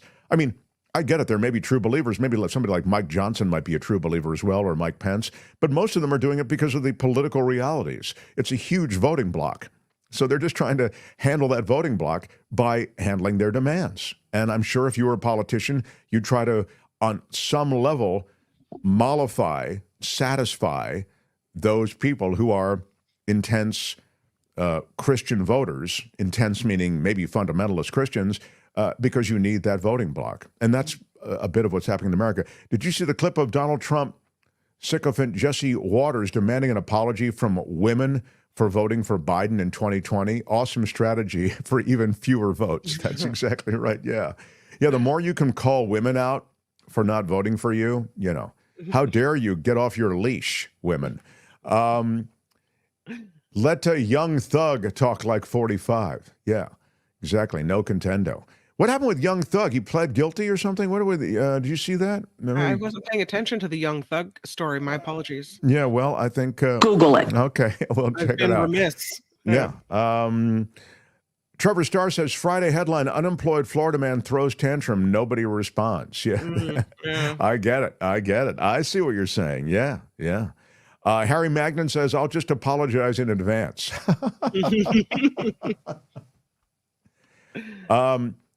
And we read this already, the election night special. Yeah, thank you I have very another much. one. Yeah. We just read that a second ago. So thank you for listening to the show. I appreciate it, Kim. Kim, how are you? Marco Rubio, D-bag Trump corrects. He is correct. He is little, Luis says. Yeah, well, he's certainly, Marco Rubio is a spineless little henchman of Donald Trump. So, I mean, really, these guys are, it's sad to see them having, surrendered their souls in the way they have. I did promise it. And what is this? Let me look at this. Democratic side, Mark. The party is called the Democratic Party. Hello, Mark. Did I say Democrat instead of Democratic? I stand corrected. I stand corrected. I don't know what to say. I don't You said know. on the Democratic side instead of the Democratic Party. I don't know. I see. I don't know Okay. what you said. I guess. Yeah, I don't know. Then Apparently, you owe the Mark Thompson community a big apology. Yes, I misspoke. I misspoke. All right. Tony, how about some law and disorder? In the criminal justice system, the people, pimps, addicts, thieves, bums, winos, girls who can't keep an address, and men who don't care, are represented by two separate yet equally important groups. A cop, a flatfoot, a bull, a dick, John Law. You're the fuzz, the heat, you're poison, you're trouble, you're bad news. These are their stories. Only get this story in, I'll still be happy. The story of the 9-year-old girl who fell in love with her goat that she'd raised for the Shasta District Fair. Oh, yeah. Deputies came in with a search warrant. They grabbed the goat. They took the goat away to be butchered. It was heartbreaking for the girl. 2 years after the scandal went down, Shasta County is going to pay $300,000 to the girl's family to settle the legal dispute over the goat. Yeah. What was the argument there when you sign up to do an FFA thing that you sign away the rights to the animal, that it has to be killed? She raised the goat for the 2022 fair. It was part of this program that is to teach youngsters how to care for farm animals. When it came time to sell the goat and turn Cedar, is the goat's name, over to be butchered, the daughter couldn't do it. Yeah. So she took the goat away from the fair, offered to pay for the costs, pleaded with county officials and fair officials to let them keep Cedar. A lot of the pleading and the negotiation was done, I believe, by her dad, was it? Maybe it was the mother. Maybe not important, but anyway. Yeah, it was the mother, I think, who did a lot of the negotiation. Thank you. Anyway, this is never should have gotten to this point. But instead of letting the girl keep Cedar, the Shasta County Sheriff's Office deployed deputies. They had a search warrant with them. They tried to hide the goat, actually. And then the deputies drove hundreds of miles across Northern California to find and take the goat from Billy's mini farm, where the mom had taken him until the dispute was resolved. It's not clear who contacted and instructed the sheriff's office, to get involved and where to go. The case caused an uproar, federal lawsuit, and the girl and her mom said that the deputies wrongfully took out a search warrant and seized Cedar, again, that's the goat's name, and turned the animal over to fair officials. Attorneys also accused county and fair officials of using law enforcement to intervene in what they said was a legal civil dispute over who owned the goat. That's, I think, really what motivated this settlement. Like, you guys are sticking your nose somewhere that you shouldn't. And so Friday, after we got off the air, the Shasta County folks agreed to pay $300,000 to the family to settle the lawsuit out of court. But I'm saddened. I'm an animal guy, so I would never, if I could stop all the slaughter of any of these animals, stop the torture that precedes the slaughter, I would. But look at the way she bonded with that sweet creature, Cedar, and $300,000 doesn't bring that creature back. Mars says, hey, she signed the paper she shouldn't have signed. Tough lesson at a young age. Read the contract. My God. Good day, sir. Wow, that is brutal, Mars. That is brutal. Heartless Mars. How about Heartless Mars, everybody? Look, she signed the paper. She shouldn't have signed it. Tough lesson. She learned it at a young age. Read the contract. Wow. Very tough. It's all there, black and white, clear as crystal. Man, Mars is tough. Can you imagine being Mars's? I don't know. I love it when you're angry. She's too young to sign a legally binding contract. Thank you, Dillette. Mars, you, even in your cold, dark heart, you don't see that. Let this one go. You don't really. I mean, I'm just amazed that you just don't get maybe it. I don't. Okay. You don't. I don't. Okay. Anyway, after 2 years of reviewing texts, emails, phone records, and depositions, county officials and fair officials have yet to make clear who butchered Cedar, what happened to his meat, and who got sheriff deputies involved in this dispute. Some of those things we would have known had it gone to trial, but now with the settlement, we'll never know. I think it's a sad story, and there are, I mean, honestly, it's like it could be scripted. I mean, it's so ridiculous, the good and the bad. I mean, it's pretty, it reminds me of the Wicked Witch of the West, when she, who was the Mrs. Gulch? Was that her name in The Wizard of Oz, where she took Toto away? I'm going to take this dog to the authorities and see to it that it's destroyed. Yep. TGI Fridays files for Chapter 11 bankruptcy because of financial woes there. Is that it? No more flare? Well, they are still... They have the flare on their chest? I think they're still going to be operating. They have a lot of financial challenges, but In a filing with the U.S. Bankruptcy Court for Northern District of Texas, the company listed assets and liabilities in the range of $100 million to $500 million. They're privately owned, a beloved dining destination. I used to take all my dates to TGI Fridays. What? Yeah. Did you really?